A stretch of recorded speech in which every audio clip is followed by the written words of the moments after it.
Hey guys, how are you tonight? Welcome. It is Monday night, one of my favorite nights of the week, other than payday. Oh my goodness, how is everyone today? It is beautiful outside. Like it was, it was a little rainy and stuff, but I'm feeling this nice weather. I got on the shorts today. I'm showing off my legs. Oh my goodness. So welcome to Think Different TV. I am your host, Lashia. Think Different TV is here every Monday night at 9 p.m. Eastern Standard Time. And I am so happy to be your host. So I want to thank all of those who've been rocking out with me from the beginning and those who are just coming into the fold. Come on in, my friends. Got an interesting topic tonight. Also have an amazing independent artist spotlight, and as well a really great financial tip for you guys tonight. So I want to get this party started, but I can't get it started without shouting out my sponsors, my wonderful sponsors. First, we have Anointed Ads. Anointed Ads is an award-winning graphic design and website company. All right. 14 years in the making, over 100 websites created, and just an amazing guy. Phil is. He's so professional and everything like that. You just know an anointed ad when you see it because it has eye-catching designs. You just can't miss, right? He's created the flyer for the Think Different TV, as well as flyers for me in the past for my financial business. So it's always great to work with him, and we have a website that we're working on to get Think Different TV to the next level. So I'm super excited about that. I announced it last week that Think Different TV is making some major moves, all right? As well as, make some merchandise and stuff like that. So we gonna have all they figured out and put on the website, and y'all be able to see everything in one location. Isn't that amazing? So back to Phil. Phil is amazing. He is, I don't want to say he's small business, but with big business energy, all right? And I just love talking about his business because he's helped me so many times. The flyers that he does them for businesses. He does them for also events. So when y'all ready to get that project started, just hit Phil up at 609-534-0237. Right, and when you mention Think Different TV, tell him Lashia sent you, right? He's gonna take 15% off of your first project. So make sure you get that started, okay? Make sure you get that started. And that's Anointed Ads. Anointed Ads you can find here on IG, ANOINTEDADS. You can also like him on Facebook. He also has his own website, www.anointedads.com. It's only right if he makes websites. Why not have his own website, right? So make sure you go and check him out. The other sponsor that I have is Euphoria Water, the cleanest, healthiest water in Philly. And of course, I got to bring out my beautiful wine glass. Take a sip. Euphoria Water, like I said, is the cleanest, healthiest water in Philly. Alkaline with minerals, no additives, no chemicals. If you're going to hydrate the right way. Get y'all some Euphoria Water today, all right? And I don't know okay, let me just give y'all an example. Okay, so this shirt is a large or medium. I forget. It's either a large or a medium, whatever. But when I first got this shirt, it was tight on me, honey. It was tight, all right? So I've been on this little strict diet, I'm drinking my Euphoria Water. I'm making sure I'm eating a lot of fruits and everything like that. It's like salads and stuff like that. Just something just to switch it up, make sure I'm eating healthier. I'm getting older. I'm starting to hurt in places I ain't never hurt before. My eyelashes hurt sometimes. I'm like, how did that even happen? But yeah, so we gotta take care of ourselves. We get one body. So we gotta make sure that we're putting the right stuff in it, and that's one of the things that I put in my body is Euphoria Water, because Euphoria Water is really good for me. It's really healthy. It has the highest pH. It's medical grade water. It is anti-aging, anti-inflammatory, detoxifying, hydrogen rich. All right. Also, it's an antioxidant and it's alkalized. So you want to always make sure that you're drinking the right water. Because I'm telling you, honey, sometimes the worst water comes in the best looking bottles, and we don't need that in our lives, right? But I wanted to show y'all something. So this was tight on me, but see how loose it is now? Like, I'm losing all of that, honey. It's all loose now. Look at that. Look at that. So I'm telling you, I'm working on it, y'all. I'm trying to get that summer body. Body, yada, yada, yada, yada, yada, yada, yada, yada. But when you're ready to put in your order for Euphoria Water, make sure you hit him at UPHORIAWATER right here on Instagram. Or if you live in the Philadelphia area and you want to get your delivery delivered to your door, Captain is doing deliveries. All you have to do is call him at 267-707-8279. That way you can get your Euphoria Water today. All right, y'all. So those are our sponsors. I want to just shout out the people that have been joining on so far. We had Philly Czar and Molly Mizzle join on the live. Hello, guys. Thank you for tuning in to Think Different TV. So we're going to get right to it. Listen, there has been a lot going on in the news, and y'all already know, because I talked about it last week, how I feel about the Buffalo incident. There has been so many developments since then, but how they're trying to change it into a political argument rather than just call it for what it is, which is a terrorist attack on black people. they want to be like, oh, I'm seeing in the comments, oh, he must be a Trump supporter, oh, he must be this supporter. You're like, oh, who freaking cares? Okay? Political affiliation is not what made him go out and shoot 10 people dead. It's the fact that he's racist and that he wanted to kill black people that day. And let's just call it for what it is. But there's other things that are happening in the news. There has been, right here in Philly, it happened some time ago. I don't know what's the developments on it, but it was something that really outraged me. It was cops being called to a SEPTA station, Frankfurt Terminal. If you live in Philly, you know where I'm talking about. And young lady was 50 cents short on her fare, and they saw it necessary to call the oh, hey JB. Hey, how are you? Thank you for tuning in to Think Different TV tonight. Everything is well. Hope everything is well with you. They decided to call because she was 50 cents short on her fare. And there's 3 cops that showed up. And none of them were female. They were all male cops. And they saw fit to tase this young lady. I didn't see anything that she did that warranted tasing, because of course the incident is caught on video, and it was caught by someone who was a bystander and just watching the whole incident unfold. And this is getting crazy, y'all. Like, the attack is real. Like, it's so crazy how they try to tell us turn the other cheek and all this other stuff. Hey, Sub-Rats, how are you? Thank you for joining in tonight.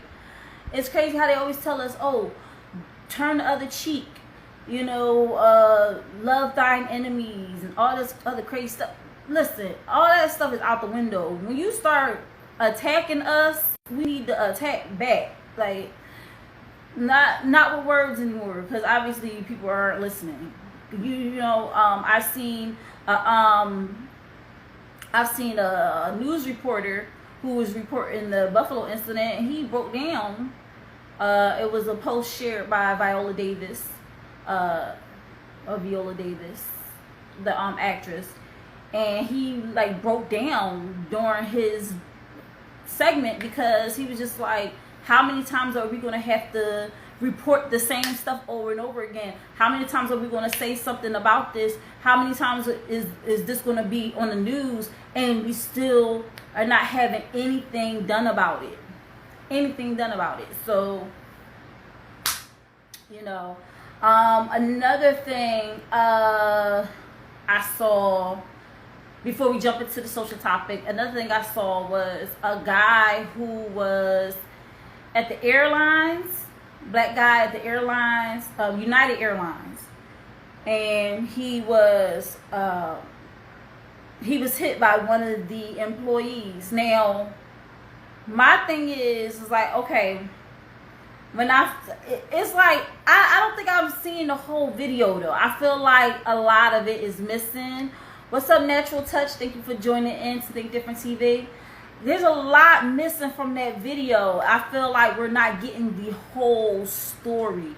But what I will say is, the initial video that I saw, it showed the airline worker hitting the guy in the face, and then the guy taking and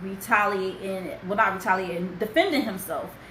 And then the airline guy, after he fell from the black, okay, let's say there's a white guy that worked for the airlines, or I think he was white, and a black guy that was the unruly customer. And when the employee got knocked down, he got back up and got back in the guy's face. So I'm like, okay, you doing too much now, because there ain't no amount of money a job paying me that I'm gonna put my life at risk. Like, what if this guy had a knife, a gun, whatever, and you're trying to be superhero? No, you're not a hero. Just stop it. And then also, you put hands on that man. At that time, you are an employee of the airlines. You should not be putting your hands on a customer. The customer did not touch anybody. He wasn't touching anybody. But then I saw another video. Backed it up a little bit before the airline guys hit him in the face. The airline guy hit him in the face. The dude did hit the airline guy. So I don't know. I feel like I'm not getting the whole video, the whole story. Either way, I feel like the customer could be an unruly customer all they want. When you are supposed to be a representative of a business, you can't react with like you're on the street.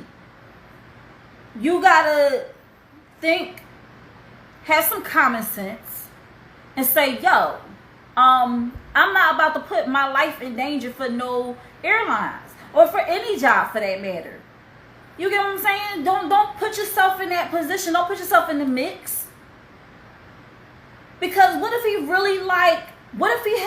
his hands were lethal weapons? Because we don't talk about that a lot. Like, hands could be lethal weapons too. Like boxers, their hands are deemed lethal weapons because they're trained up, and one punch can knock you all the way out. So let's not put ourselves in danger for a job, okay? Like, if somebody came into Amazon and was trying to rob the place, I ain't about to jump in front of another. Now, I was crazy at one point in time when I was working for another retail store, and I used to put myself right, and I didn't fight with nobody, but I would just be like, put that back, don't be stealing up in here, da-da-da-da. I look back on it, I'm like, dang, I was real bold, because if something would have happened to me, that retail store would have not did anything. They would have just said, oh, you know our policy, you're not supposed to confront them, you're supposed to, let them go and all this stuff. And they would have came up with every excuse in the book to be like, well, see, if you didn't jump in the person's face to try to stop them from stealing, you wouldn't have got stabbed. So that's pretty much on you. They wouldn't have paid for any hospital bills, nothing like that. So really, y'all, when y'all working at these jobs, because I know there's a lot of people that still working jobs, they may not want to be there, but you're still working here. Don't put yourself in the mix for no job, okay? Don't do all that. The airline worker got taught that day. Like, don't put yourself in the mix. But also, what I think should happen, because they said that the customer was arrested, but the airline worker gets off scot-free. No. He should be reprimanded. He should be fired. He should be, because he went against airline policy. You're not supposed to escalate a situation. You're supposed to help de-escalate it. You're supposed to help de-escalate it. And if you're not even like the person that is supposed to be the person that they go to come and de-escalate the situation, like a manager or something like that, and you just simply work there, like I'll be having this energy all day long. Like, I just work here. I don't know what to tell you. I ain't no security. I'm not the manager. You know, I'm not none of that. I just handle the bags, and that's all I do. I'm not here doing anything else but that. And it looked like the guy, he didn't really have no authority at all. Because he didn't look like no manager to me. He didn't look like, because a manager wouldn't even react like that. A manager would be like, listen, managers, once you get to that manager position, you pretty much be like, I'm getting paid to not react. I'm getting paid to, like, just take down this as an incident and keep it the freak moving. That's all they paid me to do. Call security, have security carry him out. All right. And then after that, you know, then you done did your job. You don't need to go and get in the guy's face and all this other rah-rah stuff. It's unnecessary. It's unnecessary. All right. I want to shout out Caesar Live Soul, who joined on the live tonight. He's our independent artist spotlight. Cheers to you, sir. Want to take a little sip? Thank you for joining into the show and checking it out. Listen. So the topic for tonight, the social topic, because I wanted to get that off my chest. I felt like I had to say my piece on it, you know, and we're going to move on. My topic for tonight is, should parents just hand their wealth down to their children? Now, it's very important, as I say all the time, as a financial coach, to get a mutual fund started, to start putting money away, saving, also making sure you're getting life insurance to help that. But I'm talking about people who are building wealth now, who are building wealth off of the businesses that they run and everything. You know, should you just hand that to your children? Okay, wait, okay. I'm going to put that social topic on pause because I just got a question from JB. He said, I have a question. Why do you think we are seeing an increase in the violence nationwide? Well, I would say this. There has always been violence. There has always been violence. This is nothing new. This has always been a thing. In fact, it's part of American history. If you look back, there's always been violence, honey. I just think that because of social media, it is now being televised. It is now being brought to the forefront. We are now seeing it more, and we are exposed to it more because of social media. Because the fact that people can whip out their phones and their camera phones at any given time and record something going on. So I will say that violence has always been around. In fact, that's exactly how America became the land of the free. You know, how it was able to break away from Britain. It was a big old war. You know, it wasn't like America was like, please, Daddy, please, I just want to be free. I don't want to pay taxes to you no more. I think I'm good by myself. And Britain wasn't like, oh, okay, son, you okay, I'll let you go. I'll let you go ahead and do your thing. No, it wasn't nothing like that. It was like, we fed up with taxes. We fed up with doing all this stuff. Why we keep paying money back to Britain? They ain't running nothing over here. They all the way across the sea. And then it was like they sent some letters. And Britain was like, man, you get out of here. You need us. You need us. You need us to send you commodities. You need us to send all this stuff. And then America was like, Okay, you think that, and then all of a sudden it was like the Boston Tea Party, and Boston was like, oh, that's how you want to play. Okay. And I'm sure there was other things that happened too. So yeah, this whole America was built off of violence. Everything was built off of violence. So violence has always been around, honey. It's just that we just getting exposed to it a little bit more now. What'd you say? Caesar Live Soul said, I think people are up against the wall. The cost of living has gone up. It's making people more desperate. Our society doesn't seem like it's winning anymore for average day Americans. So the people who were already poor are feeling it even worse now. That's what I think. And that's straight facts. Violence is a part of our culture from the beginning. So, yeah, okay. When have we not been up against the wall? When have we not been desperate times call for desperate measures? Like, especially in our community, we always had to fight. All my life I had to fight. We always had to fight. It's never been no easy sweet for us. It ain't never been no, well, you know what? It might be the right thing to give those black people some, no, it never been like that. We always been up against the wall, honey. We always been put in a position of not winning. That's like the thing. Like, if we want to be successful, we have to we got to create our own lane to be successful.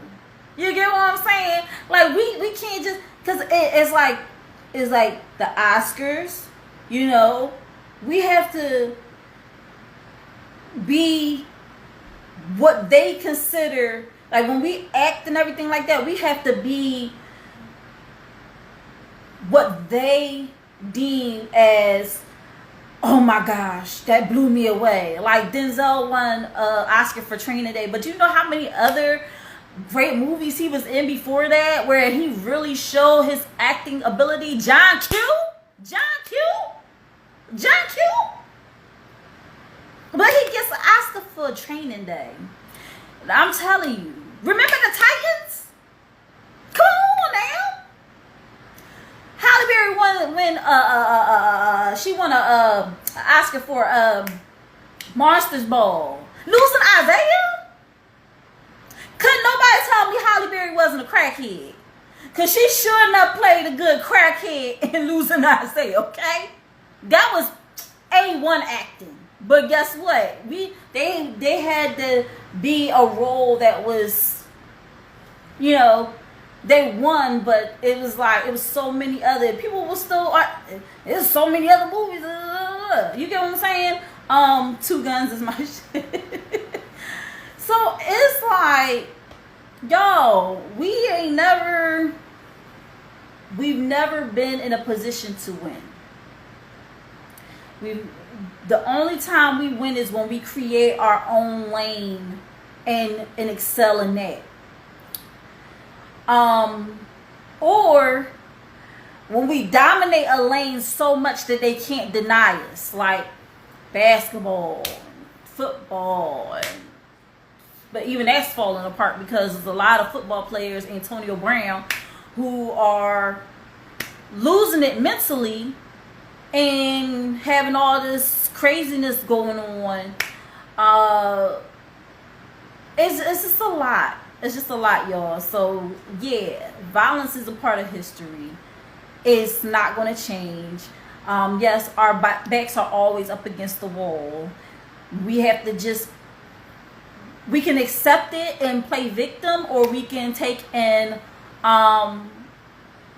the system is set up for failure. Yeah, it is. It is. And anybody who succeeds in that, it's a few ways they could have succeeded in that. They could have, did it the dirty way. All right, succeeded the dirty way, where they had to pay some people, they had to be a little scheming and stuff, be on the same type of track as, Because sometimes in order to play the game, you must know the rules. But if nobody teaches you the rules, how can you play the game? How can you be efficient in winning? How can you be effective in winning if you don't know the rules to the game? And then when you get put onto the rules, now you got the cheat code too. You know, ABA, CABB. You know, up, down, left, right, start. You get what I'm saying? Now you got the cheat codes. And then you're going to use that because you always want to have the upper hand and everything. So, y'all, I'm telling y'all, it's a lot. It's a lot. But back to the topic, y'all, because I want to talk about this. Because this is crazy. Because I saw Shaquille O'Neal. He had a post. And he said, it was to the effect like, we're not rich. I'm rich. Right? So, I say that to say, there's a lot of people who build their own wealth, who want to protect that wealth. All right? Shaquille O'Neal not only secures the bag, he protects the bag. He goes out there. He's done so much. He has over 300 franchises that he's invested in or something like that. Like he know how to get the money, all right, honey. And he didn't rely on his basketball career to be his source of generational wealth. He decided, you know what, let me take this money that I'm making, right? And let me invest it in several franchises. What's up, Euphoria Ward? I see you just joined on. Hey. He decided to invest in a lot of different franchises so he could keep that money going, as well as certain endorsements. And I heard he just sold his name. Okay? He just sold his name. But unlike other people who have sold their names, he still has a lot of input into what they use his name on.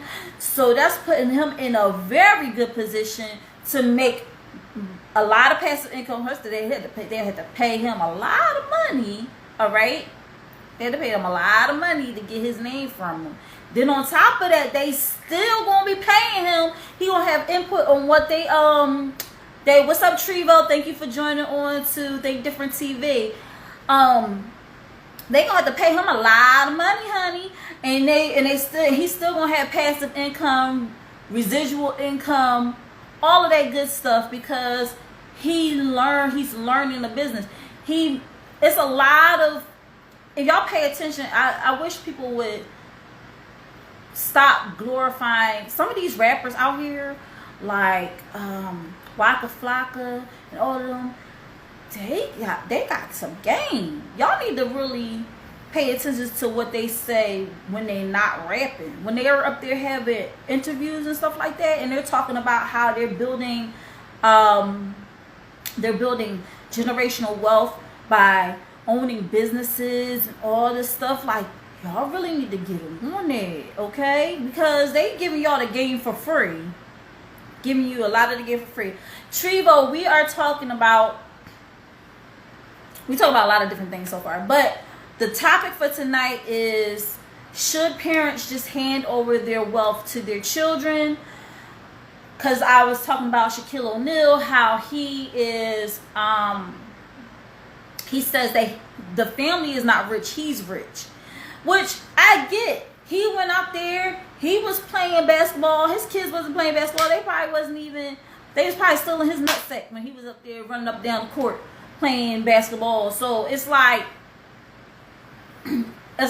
should I build up all this wealth and just hand it over to my children, or should I, tell them, listen, you got to make your own way? Now, a lot of people might take issue with what he said, because what I was seeing, or a lot of the comments, hey, King Cap a lot. What I saw a lot of people do is say, oh, this is exactly what I'm talking about, the black family. That's why they can't never get ahead, because when somebody becomes wealthy in the family, they don't ever want to help their children out. And then that's not what it is. That's not what it is. If his kids came to him with a viable business plan and said, listen, Dad, this is what I want to do. This is just like Treva said, not exactly handed over, but I am you are for giving them a head start in the right direction with any position. So Shaq is saying, listen, if you have a business plan and you come to me and you say, hey, Dad, this is what I would like to start. This is what I want to do, to bring in generational wealth of my own. Because his kids are not into basketball. They're not about to go play basketball on the court. You get what I'm saying? To build up that generational wealth. They may not want to do what their dad does to make money. So they might want to do something else, like create a clothing line or invest in other businesses that their dad is not investing in. Maybe their dad is investing in a whole bunch of Wingstops. I think that's what it is, Wingstops. And then they're vegan, so they're like, I can't get behind Wingstop, but I want to invest in Slutty Vegan or something like that. And I want to invest in that franchise or whatever. So if they present him with a plan, he's going to be like, okay, all right, I got the connections. I have the money to invest in it. I'm all for if this is not just a black people thing. I've seen how many people have seen Kitchen Nightmares or I think even Bar Rescue, shows like that where these people own a bar or they own a restaurant. And sometimes these people are owning restaurants because their parents just handed them the restaurant or said, you know what, I'm getting older. I can't run the restaurant like that anymore. And kids that really love, carrying on that tradition and that family legacy, they will go back and, Bar Rescue. So they will go back and they will go and take over the bar or the restaurant that their parent had, right? But the reason why Kitchen Nightmares is there or Bar Rescue, the reason why they're there, hey, Nails Boss, say, how you doing? The reason why they are coming in is because the kids, although they have the passion and although they have the, they don't know how to take the business to the next level. They don't know how to maintain the business that's already there. The staff may not be feeling they might love the parent, but not like the child so much because the child is totally different than the parent. So it's a lot with that. And sometimes you can't just hand over your legacy to your kids because one, they may not have the same passion and they may not want to keep it running like you ran it. They may not be able to run it like you ran it. They may not be able to handle the money like you handled the money. Just because your child is your namesake doesn't mean you have to just hand off the money to your kids, because your kids can take that money and run it into the ground. Cesar Lasso says, I think there has to be balance because you want to set your kid up for success, but you also don't want to spoil them because they won't know the value of a dollar if it comes too easy. And that's exactly true. It says you give a man a fish, he eats for a day. You teach him how to fish, he eats for a lifetime. It's the same with children. You give them money, but you don't teach them how to manage it or anything like that. They're going to end up just running that money into the ground. We don't want that. We want our children to be the future, right? And we want our future to look bright.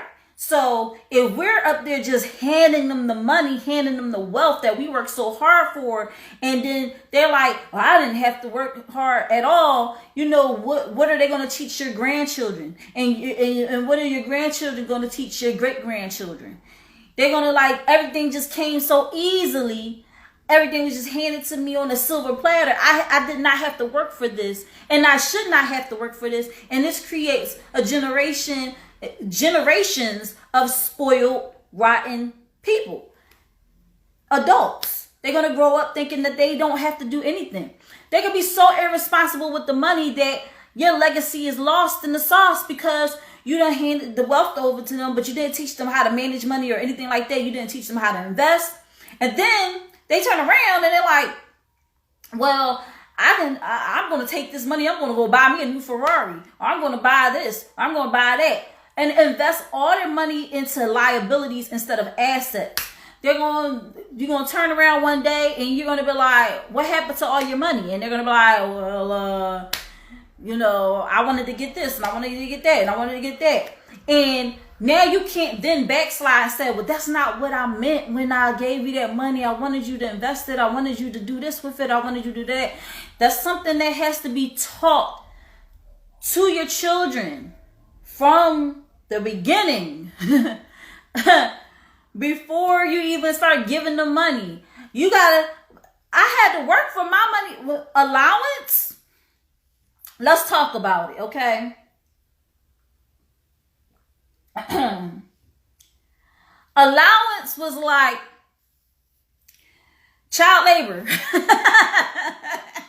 Getting allowance was like child labor, honey. It wasn't like my mom was like, here's $20 for the week, honey. You know, spend it the right way, because it's supposed to last you for the whole week. No, my mom was like, this is the list of chores you have to do. Okay, wash the dishes, this, that, that. And then you will get this. All right? It wasn't just because I'm her daughter, she just gave me money. It wasn't like that. And I appreciated that because when I went out and I earned my own money, because I had to earn my allowance and I knew how hard I worked to get that allowance, I wasn't just going out and squandering it on anything. Like, I really thought about what I was about to purchase with my money because I had to earn it. I had to work for it. But it's like when you go to a well that never runs dry and they just keep giving you money, and you never had to earn it, then you're squandering your money away on different things that don't amount to a hill of beans. At the end of the day, you're like, oh, I went out here and I went here and I went here. And not only will that cause them to be irresponsible with their money, but they'll cause them to be irresponsible with other areas of their lives. Money management is very important. Money management is very important. Okay? You have to learn how to manage your money. You have to learn how to manage your wealth. And that's something that is not going to come overnight. You're not going to learn that, just like that. There are times where I've said, okay, I'm going to put my money in my mutual fund, this and the third. But then other months, I'll be like, dang, I really need that 50 for something else. Let me put it on hold, that it don't come out of my check to go on my mutual fund, which is so dumb. Because it's like, the mutual fund, it's not a bill. It's not a expense. It's a form of savings. So really, I'll be shooting myself in the foot. So it's not always going to be perfect 100% all the time, But if you have the basics on money management, like knowing the value of a dollar, which is really not much at all right now, but knowing the value of a dollar, how to make the money work for you rather than you working for the money, being aware of the quadrant and the 4 quadrants. Why do I always blink on this? I always blink on this, y'all. The money quadrant, how everything works with having a job, being self-employed, being a business owner, and being an investor. Just knowing that, you know, and knowing and reading books on how to do all this stuff. Where's Raheem? Thank you for joining us. Think Different TV. Just having a sense of direction. I think that's another thing, is having the direction. So when Shaquille O'Neal was talking about not just giving his money to his kids and stuff like that, it's not to be mean or petty or be like, oh, you know, it's to show his kids the value of a dollar and to know about money management and to know how everything works, because it didn't come easy to him. So but his kids, but what he did was he did enough to be able to put his children in a position where they can now build their generational wealth and not start at zero like he started at zero. See, that's what it's supposed to be. You building your wealth for your generations is not so you could just hand your wealth over to your kids. Because all them kids that get trust funds, let me tell you, a lot of them, if they don't know how to manage money, or they don't really care, or they learn how to manage money but they don't care and they just want to spend the money how they want to spend it, and they're very irresponsible with money, it don't matter if they get left a trust fund, because they're just going to spend it and they're just going to end up destitute, and it doesn't help them. So do we really want that? No.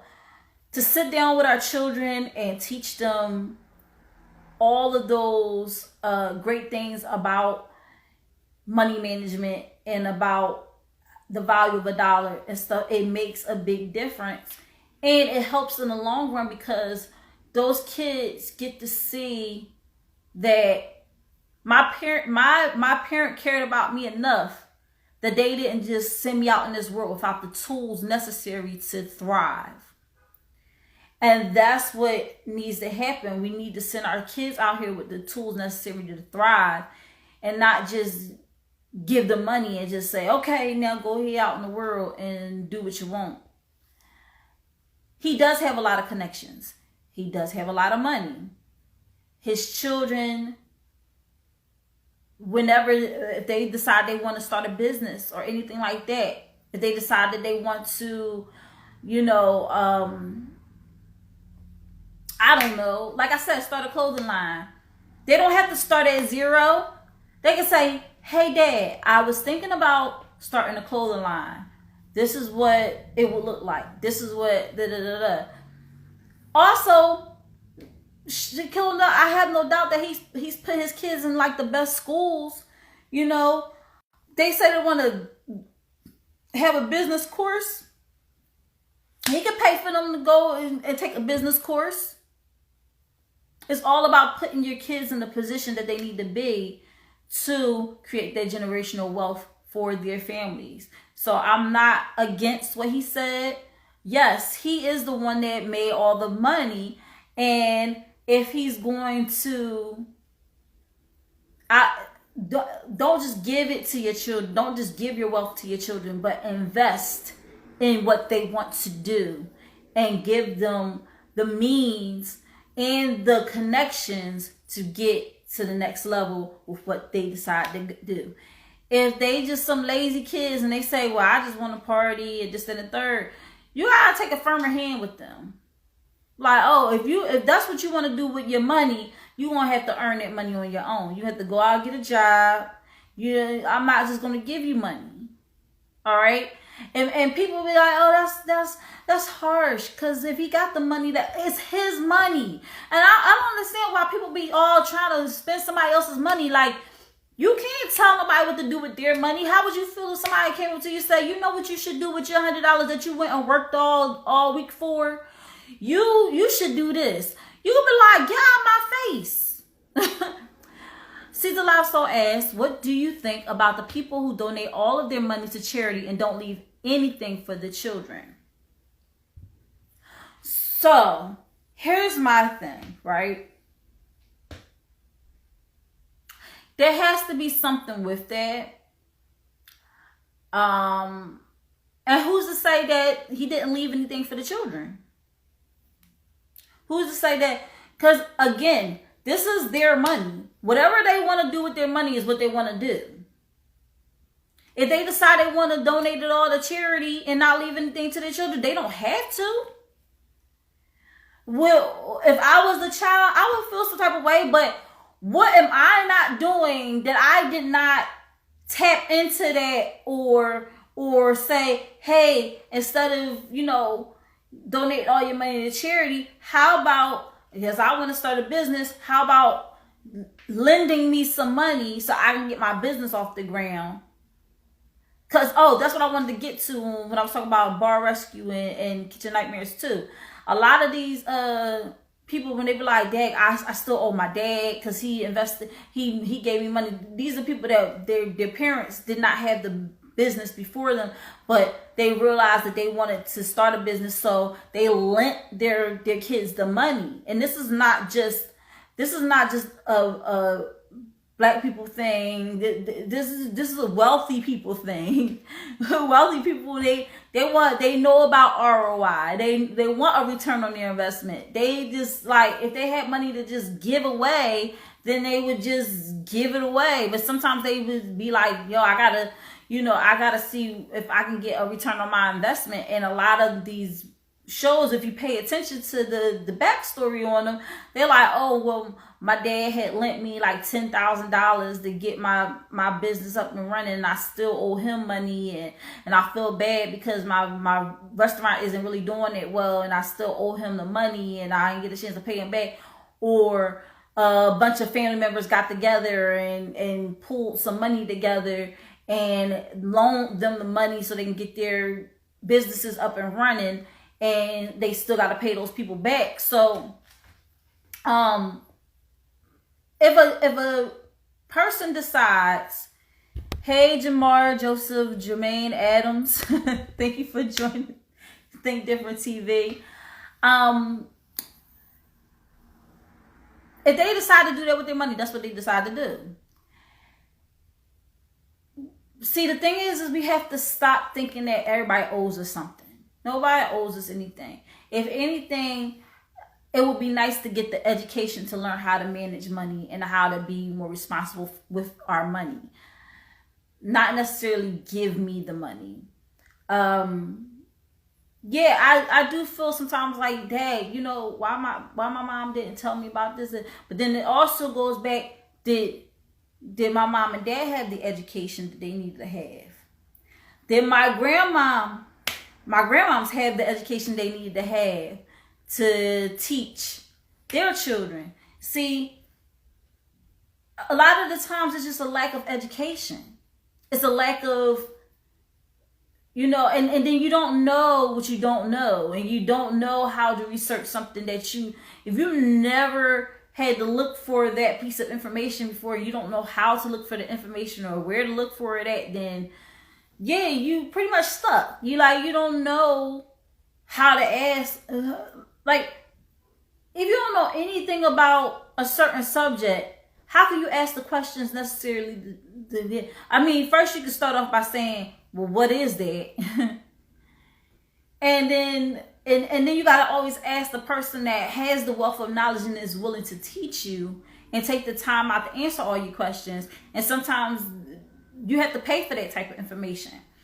Luckily, I'm in a position where I've learned so much, and I'm the type of person that wants to share that information. So it's not like somebody has to pay me any money to pick my brain about something. I feel like a lot of times people are a little leery about asking because they're like, well, you know, if I go ask for advice, they gonna try to charge me all this money. Da, da, da, da. Like people think that they're like, how much is gonna cost to get? And I'll be like, to get what?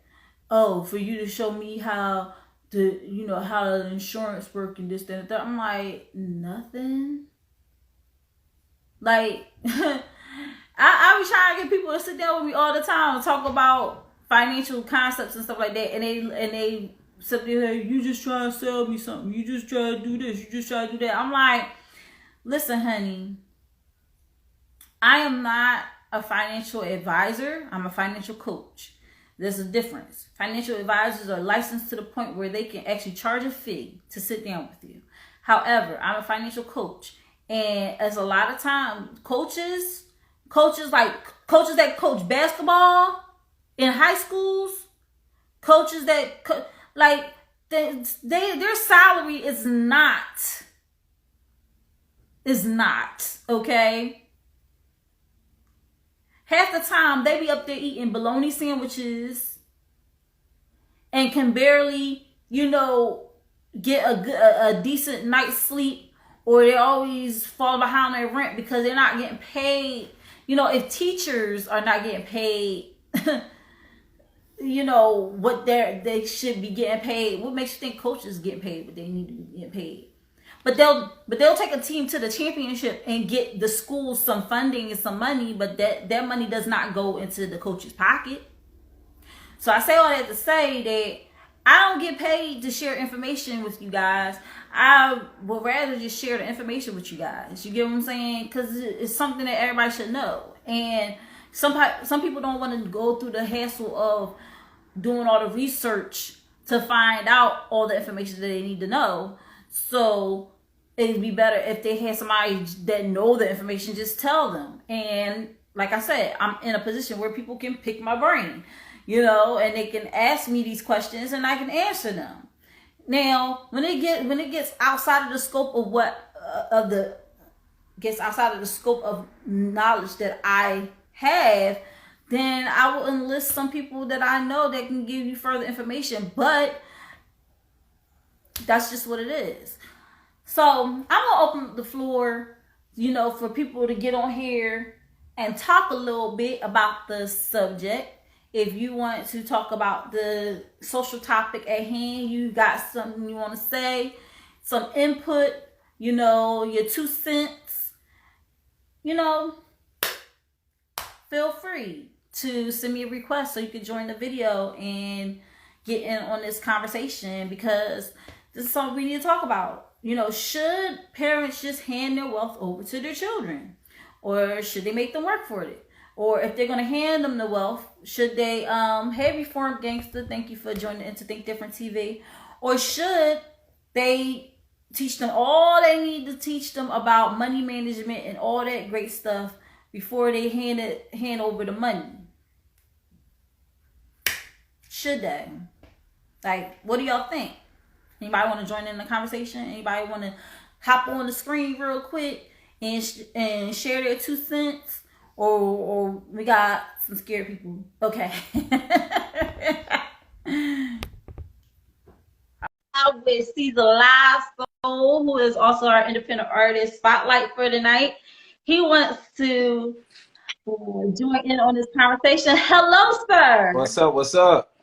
How are you? I'm doing great. How you doing? I'm doing great. I haven't seen you in forever. I mean, I've seen you on my timeline. Right. But I haven't seen you in person in a long time. So how you been? I've been great. Just busy. You know what I mean? Evolving, changing, doing new things. You know what I'm saying? So, yeah. You like the same day when I met you. Well, that black don't crack. You know what I'm saying? You do too. You look great. Thank you. So where are we? What do you have to say about this topic? This topic, should parents just hand their wealth over to their children, or hand it down to their children? How do you feel about that? I think you got to start young with the kids, and you got to like I was saying, it's got to be a balance.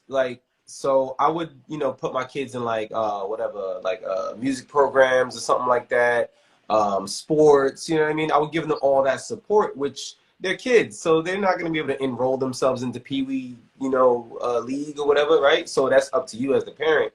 But then I feel like as they get older, you gotta have to start to teach them like, yo, if you want XYZ thing, you gotta make sure these chores are done. You gotta make sure you read those books. You gotta make sure, or like Shaq said, come through with a business plan. If you're 20 something, you feel me? Like, let's say my kid is 20 something, they graduated from college or whatever, or maybe they're still in college and they're like, Dad, I want to start a clothing line. I see you had shirts or whatever back in the day, but now I got some ideas. I'm like, okay, cool. Well, come through with a proposal. If you can't do that, why should I just give it to you when I know the world is not going to give it to you? You know what I'm saying? Because then I'm setting you up for failure. Because then you just looking at it like, oh, people are just supposed to give it to me because I'm me. You know what I mean? Like that's dangerous. You don't want your kids to grow up entitled. You know what I mean? Exactly, and that's the whole thing about it. But a lot of people had a lot of nasty comments about that because they were like, well, this is why, the Black community can't never get ahead because they always want to be stingy with their wealth and they don't want to hand anything down to their children and this, that, and third. Now, I will say that while doing life insurance, a lot of people that I've come across has said, I ain't leaving my kids, they ain't gonna get a come up off of me. One guy actually said that, saying, my kid's not gonna get a come up off of me. And I was like, what you mean? That's crazy. Because what we're factoring in is your debt, your income, your mortgage, and the education. So if you're in debt, we want to have enough insurance to cover your debt because your debt don't magically just disappear when you die. And we want to make sure that it's the same, like if your kids are still under 18 and everything like that, wouldn't you want them to have the same quality of life that they have while you're alive when you're gone? And then, your mortgage, if you don't outright own your home, but still, even if you own your home, you still got to pay taxes. So that's crazy because you got to pay property tax on a home that you own. So they won't have the money to go and pay your property taxes. So it's a good chance that your home might get lost. And then education, if you want them to go on and go to college or start a business, or you want them to not start at zero, it's not necessarily a come up. It's like putting your kids on the right path towards greatness and continuing that generational You're giving them that leg up. So I see this a lot. So this is something we don't talk about with gentrification. A lot of times it's like grandma in them house or whatever. And then, she couldn't keep up with the payments after, let's say she in her 70s, grandma and grandpa in their 70s, 80s, whatever, they pass on. And the kids don't even want to come back to even collect the house. But then also, I guess it starts from the adults, right? Maybe the adults didn't teach them and say, hey, we're getting older, you're next. You know what I mean? Like, let's sign these papers over. Let's do this power of attorney. Let's, set you up for success because this house is paid off. All you got to do is pay the property tax. So a lot of times we're losing property, we're losing value in the community just because people don't want to do the paperwork, don't want to teach their kids about generational wealth. You know what I'm saying? Yeah. Exactly. And a lot of people okay, so wealth. So here's the other thing about the question, right? So what is wealth, right? Wealth could be monetary. Wealth could be in the form of property. Wealth could be in a form like any legacy you leave behind. It could be a business that you leave behind, right? Yep. So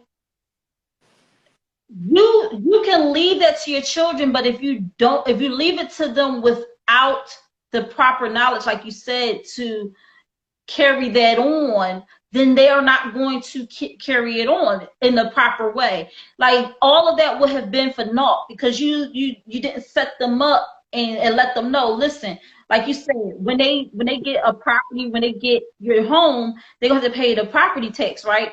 But if you're not sitting down with them and saying, this is what needs to be paid every year on this house to keep it in the family,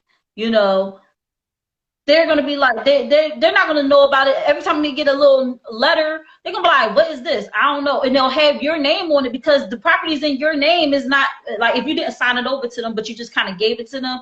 You do have to sign it over to them. But if it's still in your name and they seeing letters and they be like, oh, that's for which card? They just throw it out. Oh, they not I don't know what to do with this.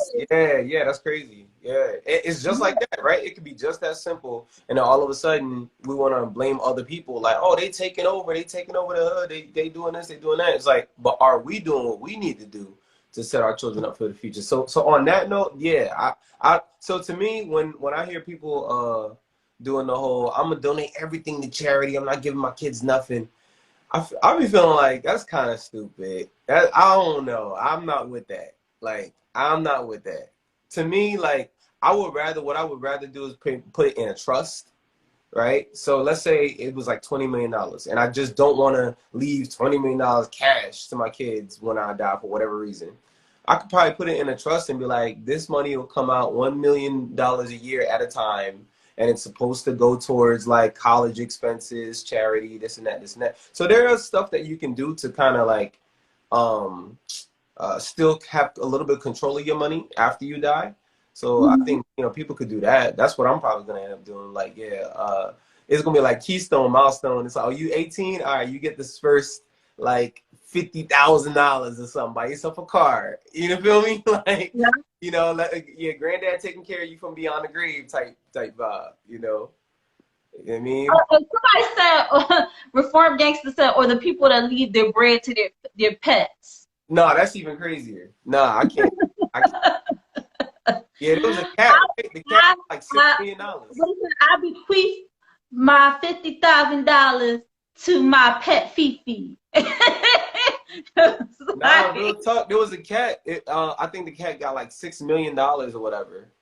Yeah, and then the story was basically saying it's to pay for the nanny or whatever to keep taking care of the cat.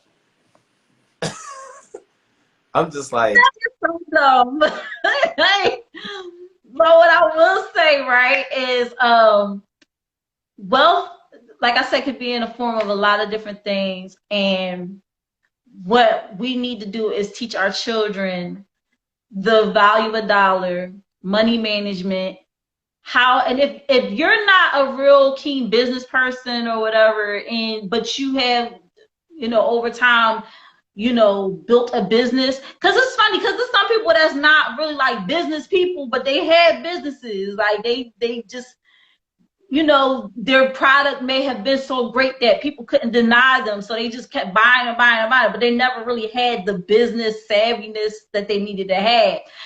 In that case, if you're making that money, make sure that you turn around and, I don't know, pay a business consultant to come and talk to your kids, right, so they give them that leg up. If you got the money to pay for them classes and stuff like that, then do that. And do it. Why are we being stingy? That's when I say that you're being stingy. Because if you have the means to at least give them the tools to be successful, then do that. I'm not saying just give them the money, but if you have the money and the means to supply them with the tools to get to the next level, then do that for your kids. Yeah. Kids, man. Yeah. I see that, but you know what? I do think about it like I grew up poor or whatever. You know what I'm saying? Like, definitely not rich at all. Like the projects was my home type of vibe, you know what I mean? So I like, I think about that like, well, my kids might not have that same, they're probably most likely not going to have that same reality. You know what I'm saying? They're going to grow up a little bit better than what I grew up.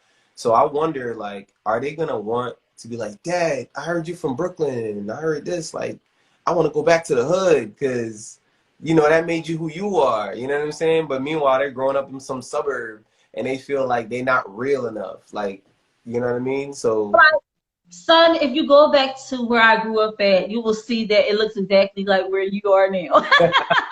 Right. It done changed. Like, gentrification is real. Right. Right. It's not going to be any different. They got salad shops, and they got smoothie shops, and they got people doing Pilates. Like, it's not the same, honey. It's not that grit that it was when I was growing up. I remember people used to walk up and down the street, with leaning over and falling out. Now it's upstanding business people walking back and forth here. So you're not missing out on nothing, honey. Like, you might as well stay right where you That's That's it. I just think that's always funny to think about, like, because you know those suburban kids, they try to get real. They try to hang out with the hood fellas or whatever because they trying to, like, I don't know, live up to something, get some toughness in them. So I mean that's something I think too. It's like that goes back to the money thing. It's like you don't want to make it too comfortable for your kid where they feel out of touch with life, where they start to look around like, why do I have new sneakers every month? You know what I mean? Or why is it that there's new cars in the driveway every 2 years, like on schedule? But then my friend over here has like the same jeans for 2 years or the same shoes for 2 years or whatever. You know what I mean? So like, yeah, you don't. I feel like you just don't want to make your kid out of touch. Like, don't give them everything. Like, make them work for it. Make them, like, for all they know. Like, I could have $20 million in the bank and be like, yeah, we middle class. We middle class over here. Like, you know what I'm saying? Like, don't raise them up to be like Nunu. Like Nunu? Who's that? Nunu. Nunu on ATL, because she went back. She went and she kept going to the hood, and people thought she was actually like one of them, and she was like living in a whole mansion or some crap. Like, and like, wait a minute, you're not really one of us. What you doing? Yeah. Like, what you doing over here? Yeah. Like, go back to where you came from. That's But yeah, like I really wanted to know the answer to that question, because like I said, when I saw that post and I saw the comments underneath, and they were trying to make it like, oh, this is what I'm talking about. This is why Black people can't get ahead. No, what's causing Black people not to get ahead is not having the information and the tools to succeed. And some being so stubborn as to not even want to hear the information or acquire the tools to succeed, or they think it's too hard, or they think, and it's like, it's not because parents aren't just handing their wealth down to their kids. It's because of the lack of knowledge and the lack of application of knowledge that they learn. So it's a whole bunch of things that play into that, and not just because Black people are stingy and this is why the kids are always starting off this, that, third. And I, like I said before, I could be mad because my mom and dad didn't give me the tools, but they didn't even have the tools. They didn't have the tools from their parents, and their parents didn't have the tools from their parents. Yeah, everybody doing their best version. Yeah, what is it called? Systemic racism. Just being always put in a position not to win, or people not sharing the information with them, or when somebody wants to share the information with them, they think that they're trying to get over on them, or you're just trying to get over on me, because it's walls built up because we've been taken advantage of as a people for so long. It's hard for us to let that guard down, to let that information in. So like when somebody like me says, hey, I can show you a few financial concepts, people be like, yeah, okay. But somebody come up to them like this, saying they want to show them some financial concepts, they be like, sure. Yeah. I'll sit down. How much I got to pay you? $300 an hour to sit with you? Sure, I'll do that. But I'm not charging. Don't be like, and they be like, I don't know, I'm not sure. You don't know what you're talking about. If it was such valuable information, you